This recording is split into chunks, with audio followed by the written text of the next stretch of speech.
Welcome to Chem Help ASAP. In this video, we will try to clarify the important and sometimes seemingly subtle distinction between potency and efficacy. Upon completion of this video, students will be able to define potency, define efficacy, and contrast the two ideas.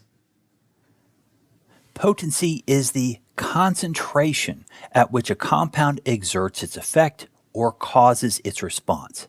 Activity values like IC50 and EC50 are both a means of quantifying potency, and those activity values are read off the x-axis. A compound with a lower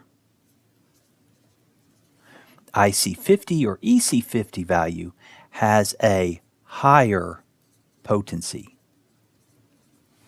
because the compound requires a lower concentration to give rise to its effect. Let's see two compounds with different potencies. Here are two activity curves for reversible competitive inhibitors, enzyme inhibitors. Remember that the midpoint of the sigmoid, the inflection point, corresponds to the IC50 value for the compound. The compound for the blue curve has its log IC50 value here on the x-axis. The red curve has its log IC50 value here. In this case, the compound for the blue curve exerts its effect, its inhibition, at a lower concentration. So the blue compound is more potent than the red compound. Okay, let's now talk about efficacy. Efficacy is the magnitude of the effect caused by the compound, and we read the magnitude of the effect on the y-axis. Therefore, efficacy is not directly tied to the IC50 or EC50 value on the x-axis. Here are our same enzyme inhibitors as an earlier slide. We already know their potencies are different. The magnitude of the effect, however, is the same. Both reduce the reaction rate from its initial maximum all the way down to 0. So both have the same change on the y-axis, and both have the same efficacy. It's generally true that reversible competitive inhibitors are able to have the same efficacy when considering on-target activity. Let's see compounds with different efficacies. Here are two agonists. The blue compound is a full agonist, so it is able to cause a 100% effect from the receptor.